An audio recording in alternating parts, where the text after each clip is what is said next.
I admit, I was rooting for you. But you really did defend your case. What you're doing is quite admirable. I did not expect it. However, I want to be certain that you understand the gravity of what you've done. You have murdered the Praetorian Guard of a sitting consul. There may yet be consequences.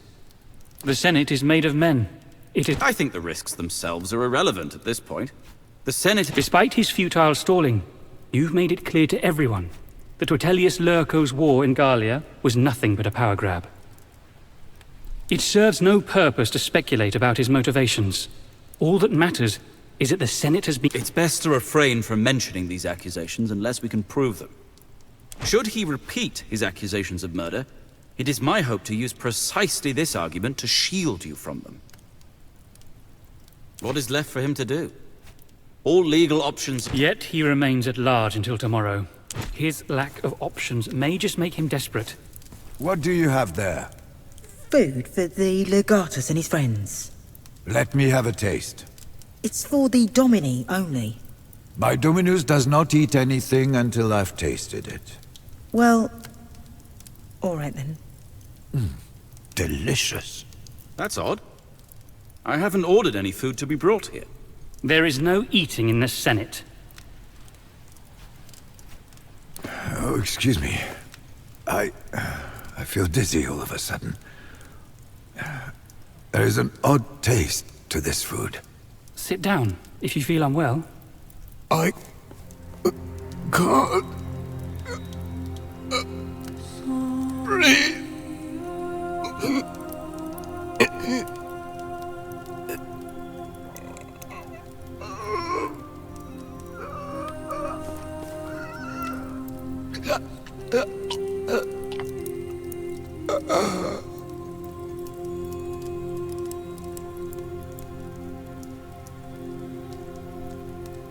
The food was poisoned. Where did that sower go? He's lost consciousness. We need to fetch a physician immediately. Armed men have entered the forum. We brought your weapons. Old man. He's dead. Lurko. I shall skin your back and lay you on salt.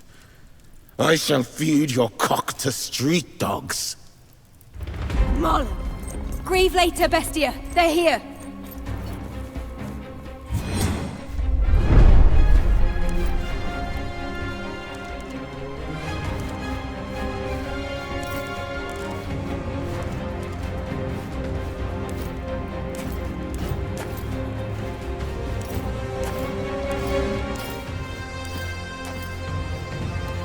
Alan is still alive. Make sure no one escapes.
have time for this. Deal with them!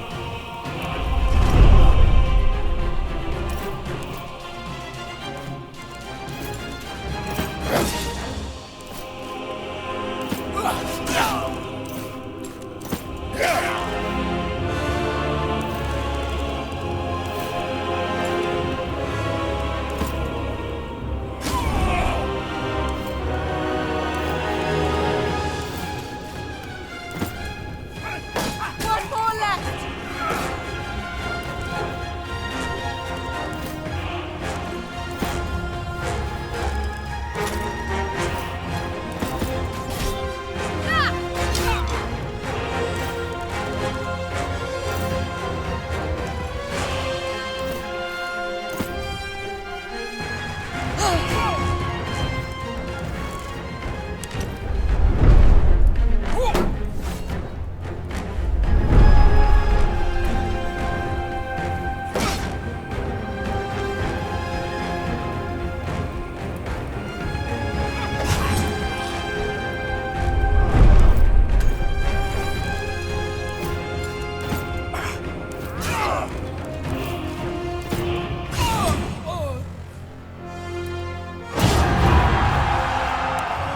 Corvinus, that honorless piece of sh... Your mother is alone. We must hurry. Knowing Corvinus, He's dead. I'm sorry. My friend. Your mother. Meet us in the Regia when your family is safe. Our dear Pontifex, Maximus Aurelius... We have basically already won. Marcus, this is not the time.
short arrows.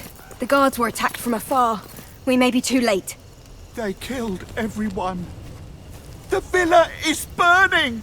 She sought shelter in the study, just like most of them already left. The consul himself? Certainly not. Should I inform the authorities?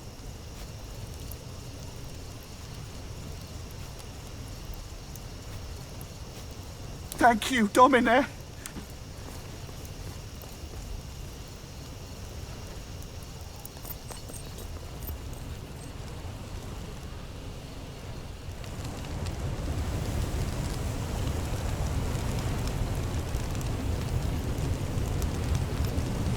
What a sight.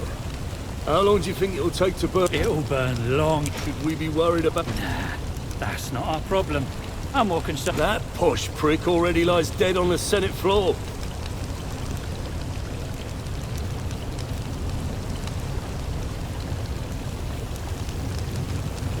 On the orders of Consul Vibius Vitellius Lurco, you are all under arrest.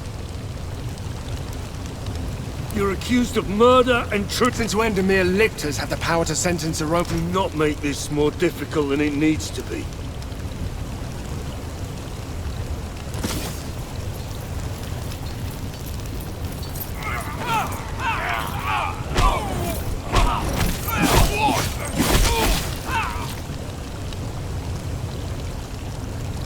We really caught those thugs off guard. If they expected mercy, they should not have started fire here. Your mother is trapped in there. We have to get her out. Use the water from the fountain to douse the flames. Everyone, fill your water jugs from the fountain. We have to keep those flames at bay.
Oh, thank Juno. Please, get me out of here.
Drop your weapon, citizen. Step away from the consul. It pains me to say this, but you'll have to... Do as the Praetor says. Why did you do this? I say thank you for saving my gloomy ass. You have disregarded everything I ever told you.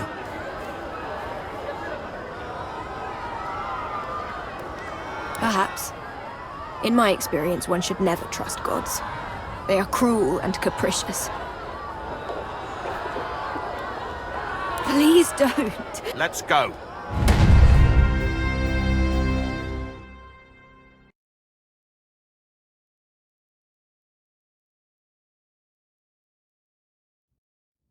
You look miserable.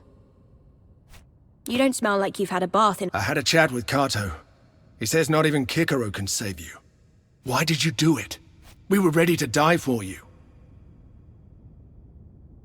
Thank you. I see no reason why we have to leave you in there. So, do you want to get out of here? You can go to Egypt.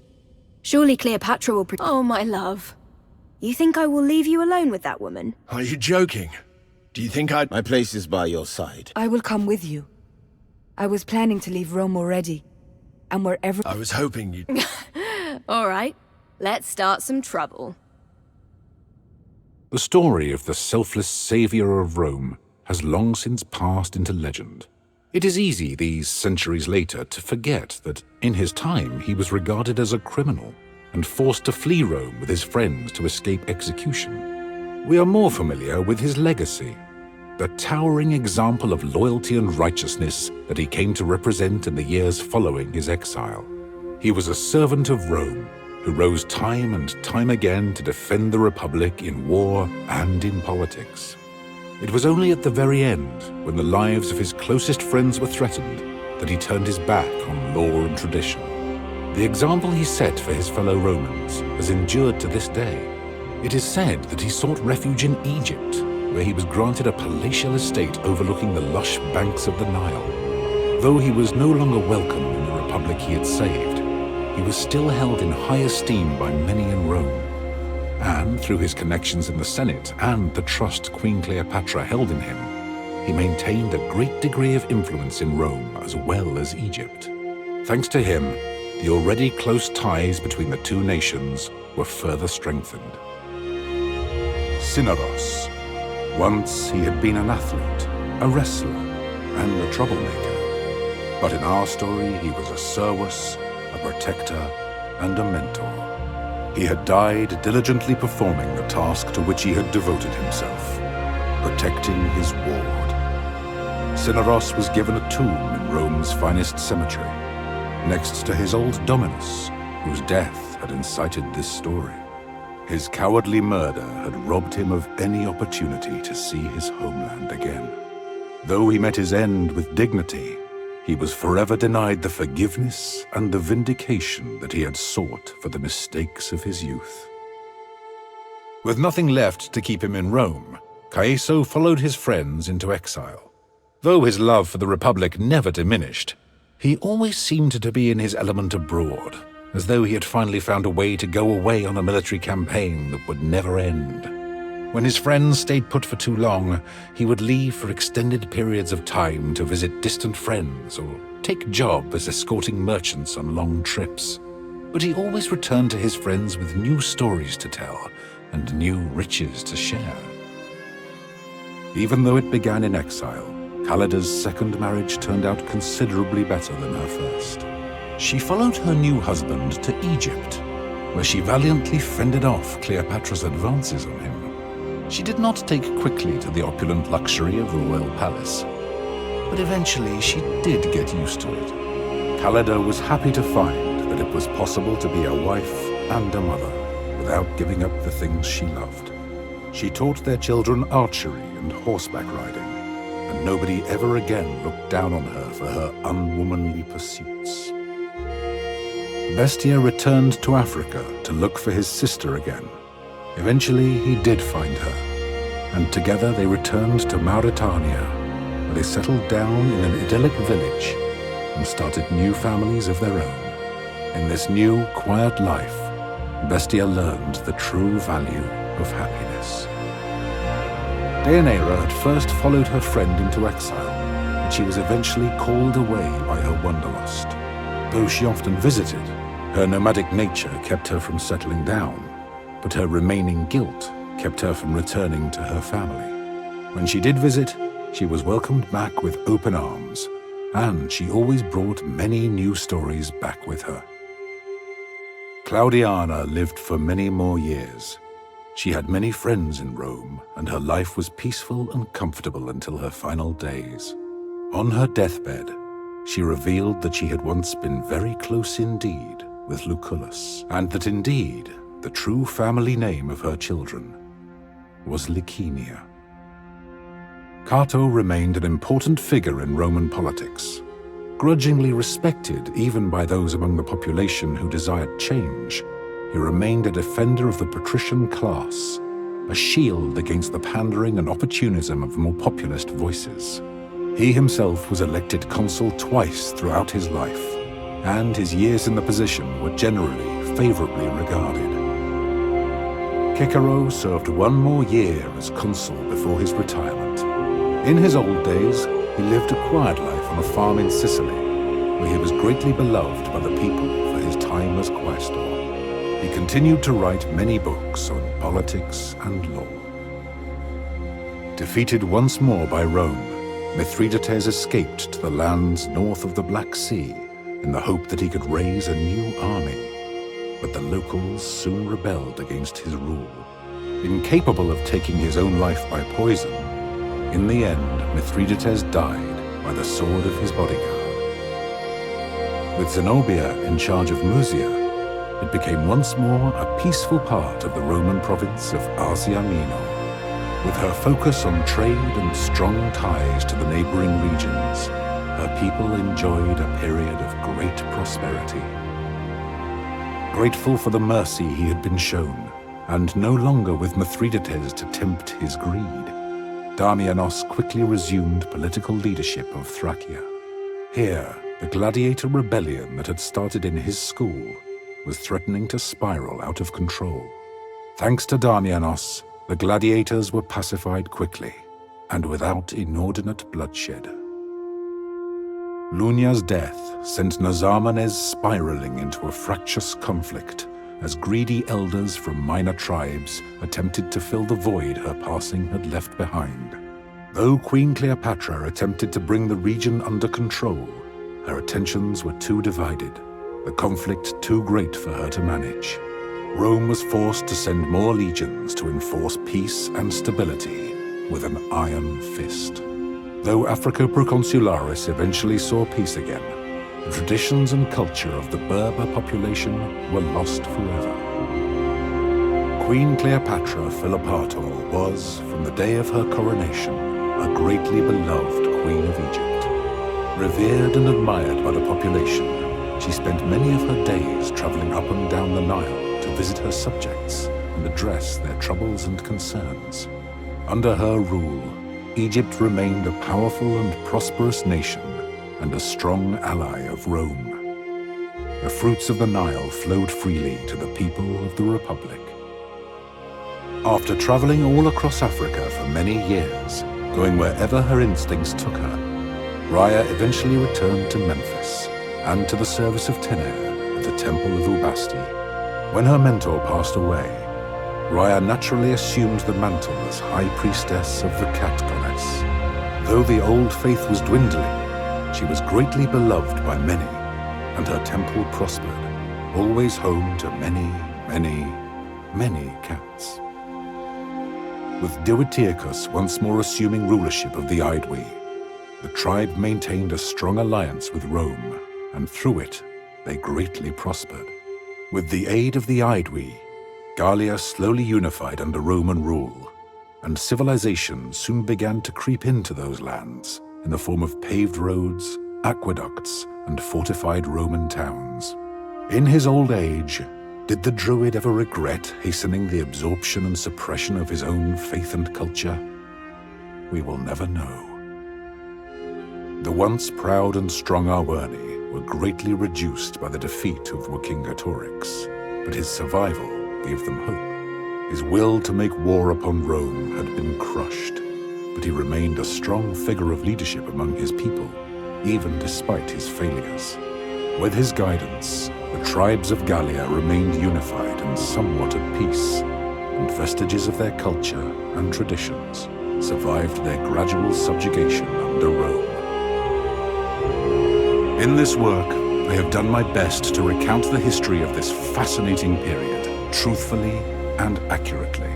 As I have scoured the sources and spoken to many who claimed to have heard the story from someone who was there at the time, one thing that has stood out to me is the pivotal moments along the way where our story could have turned out very differently. Might the legatus and his friends have remained in Rome to influence its politics in the years to come? Perhaps if they had chosen to lead the legion across the Rubicon and lay siege to Rome itself. I believe if such a thing had been done, Rome might no longer be a republic, but rather an empire. One should always take care when second-guessing historical figures with the benefit of hindsight. Here in the present, there will never truly be a way for you to know how you might have acted if you had lived in the past. Nor can you ever be certain how history will remember you.